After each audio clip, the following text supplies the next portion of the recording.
Você não é o menino da Lava Jato? Muitas pessoas nos param na rua para dizer, não desistam, vocês nos representam, perseverem. E essa senhorinha simpática virou sorrindo para mim e disse, ah, meu filho, isso aí não vai dar certo. Ela me fez lembrar daquela hiena Hard dos desenhos animados, você lembra? O que mesmo que ela falava? Ó céus, vida, ó azar, isso não vai dar certo. Você conhece alguém assim, que perdeu as esperanças, que acredita que o Brasil não tem jeito? É possível nós vencermos a desesperança e nós derrotarmos a grande corrupção impregnada nas nossas instituições. Mas isso depende de nós. Nós podemos reduzir o sofrimento humano causado pela corrupção, mortes em estradas ruins, desigualdade de oportunidades, falta de segurança pública, escolas péssimas, doenças causadas por falta de água tratada e de esgoto, aflição em filas de hospitais e tantos outros problemas. Lutar contra a corrupção é uma questão de justiça social, de compaixão e de realização de direitos humanos. Por isso, hoje nós vamos falar sobre sonhar, perseverar e ousar na luta contra a corrupção no Brasil. Bom, eu vou começar pelo sonho. Quando eu saía da faculdade, há 15 anos atrás, eu tinha um sonho de um Brasil melhor. Mas mais do que isso, eu queria contribuir para ele. O caminho que eu encontrei para isso foi a carreira de procurador da República. Meu objetivo era, nos casos criminais, alcançar a justiça e, com isso, ajudar a evitar a roubalheira e recuperar o dinheiro desviado. Em 2004, eu tive o meu primeiro grande caso de corrupção. Identificamos mais de 70 funcionários fantasmas na Assembleia Legislativa do Estado do Paraná. O dinheiro dos salários era desviado pelo esquema. Passados mais de 13 anos, adivinhem o que aconteceu? Nenhuma pessoa foi punida e nenhum centavo foi recuperado. Um ano depois, em 2005, eu passei a trabalhar no caso Banestado. Acusamos mais de 680 pessoas por crimes graves. Sabem quantas foram presas? Pouco mais de 10, menos de 2%. Em seguida, num novo caso, réus foram condenados, inclusive por corrupção, a penas que superaram 40 anos de prisão. Agora tudo seria diferente. Contudo, em 2016, os processos todos tinham ido por água abaixo por questões puramente formais. A minha história é parecida com a do Brasil num ponto. É uma história de fracassos na luta contra a corrupção. Um estudo mostra que 97 a cada 100 casos de corrupção comprovada acabam em plena impunidade. As engrenagens do sistema de justiça criminal estão concatenadas, ajustadas para não funcionar contra os poderosos.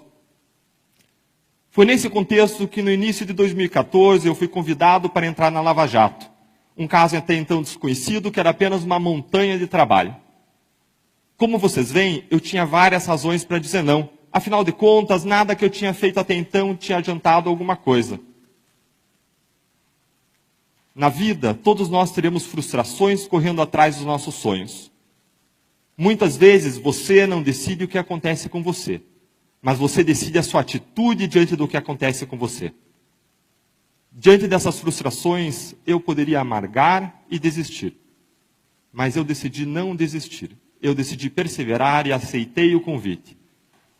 Isso me deu o privilégio de fazer parte de uma grande equipe de agentes públicos que decidiu ousar por meio de um novo modelo de investigação. Com o trabalho inovador dessa equipe, o apoio da sociedade e uma série de sortes, foi possível avançar contra a corrupção e revelar um imenso esquema criminoso. Como esse esquema funcionava? Grandes empresas se articularam para inflar contratos bilionários com a Petrobras. Elas pagavam propinas para aumentar os seus lucros. Do outro lado, o interesse de agentes públicos casava com o desses empresários. Políticos e partidos escolhiam a dedo funcionários, altos executivos da Petrobras, justamente para que eles arrecadassem propinas.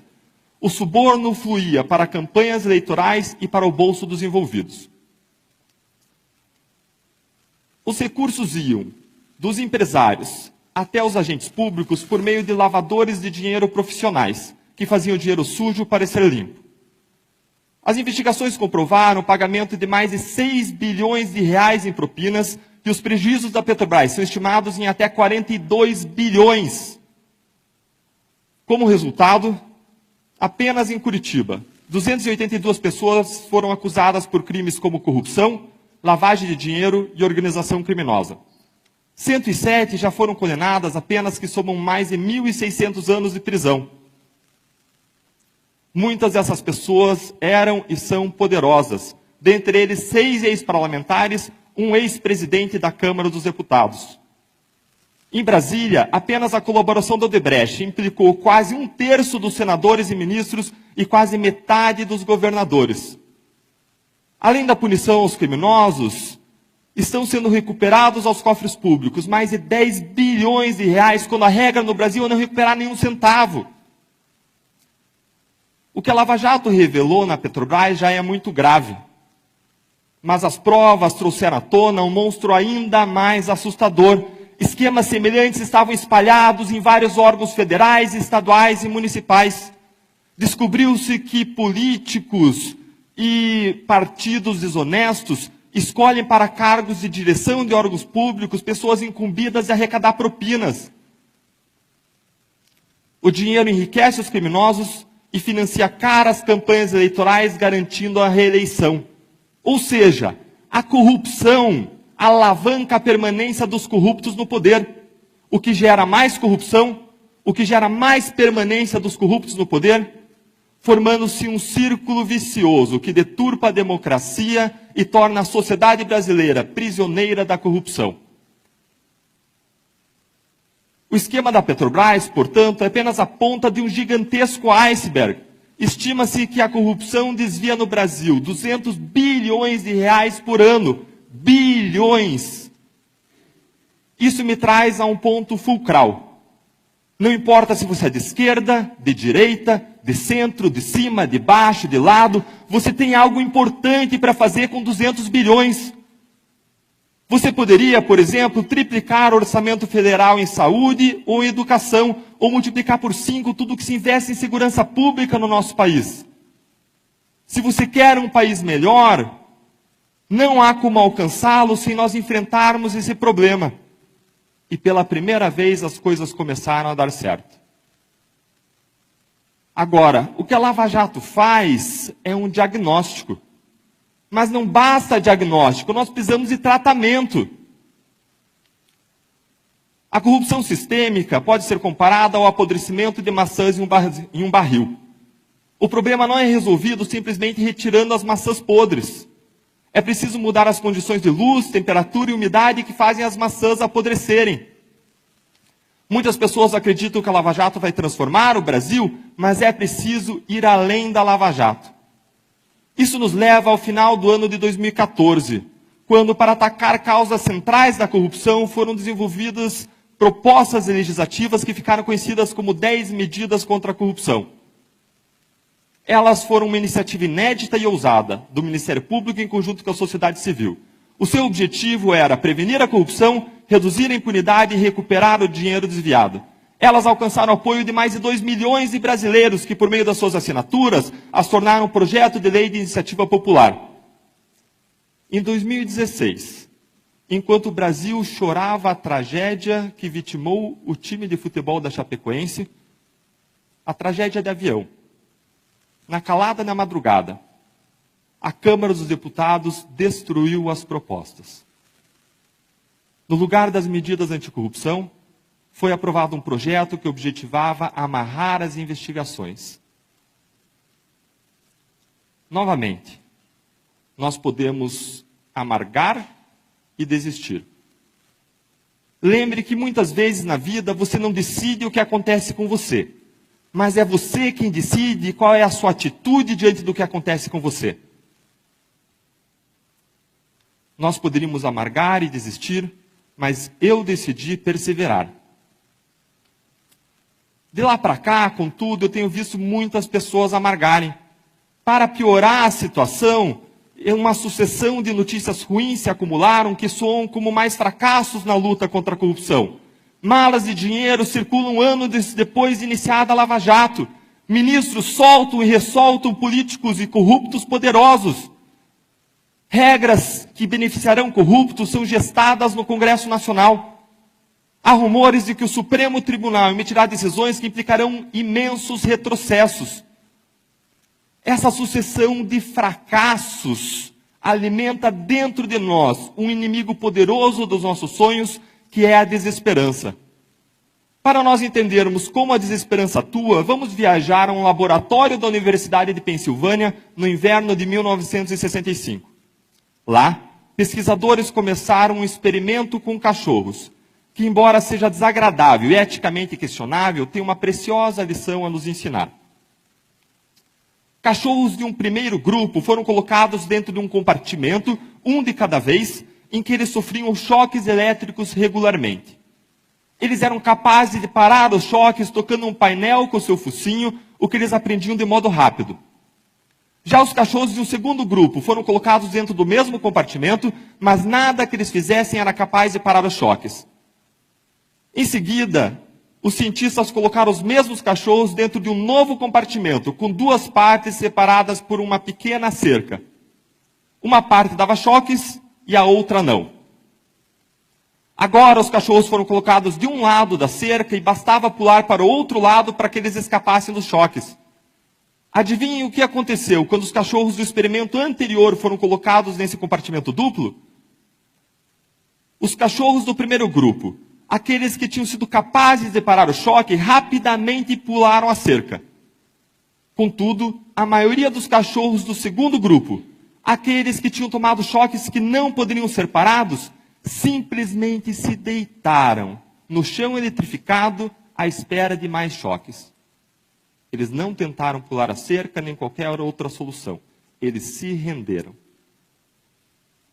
O psicólogo Martin Seligman era um dos pesquisadores responsáveis pela experiência.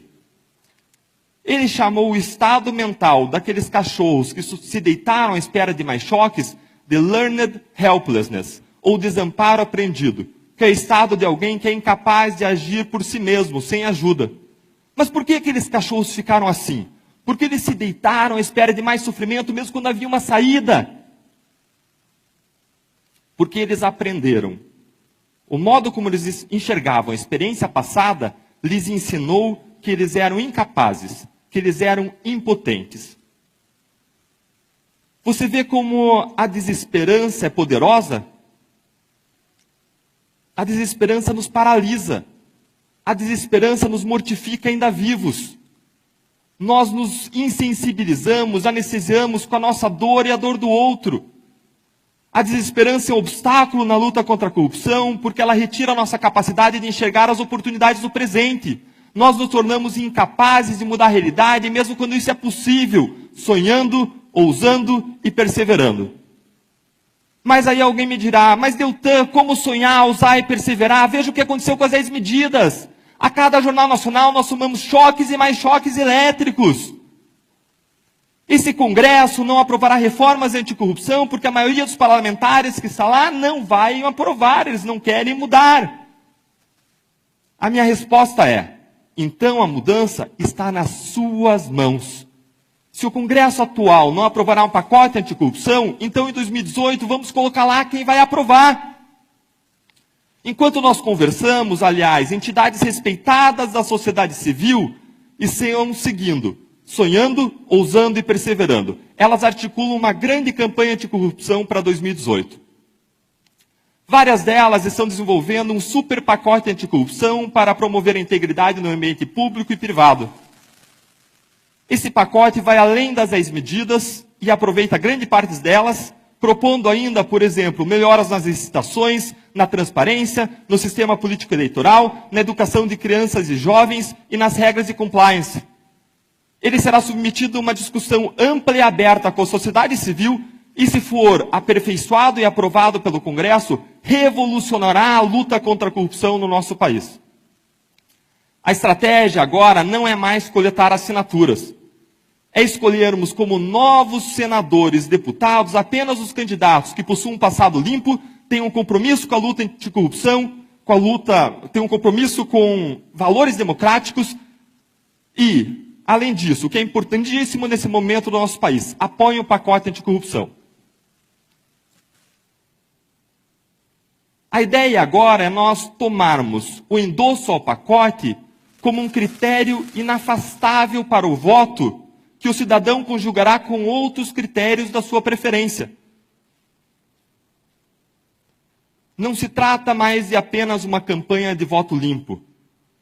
Agora nós selecionaremos candidatos que nos levarão a um conjunto de leis que incentivarão a integridade, as quais com o tempo nos levarão a candidatos mais íntegros, o que tende a nos levar a novas leis que incentivam a integridade, inaugurando um novo círculo, agora um círculo virtuoso para o futuro.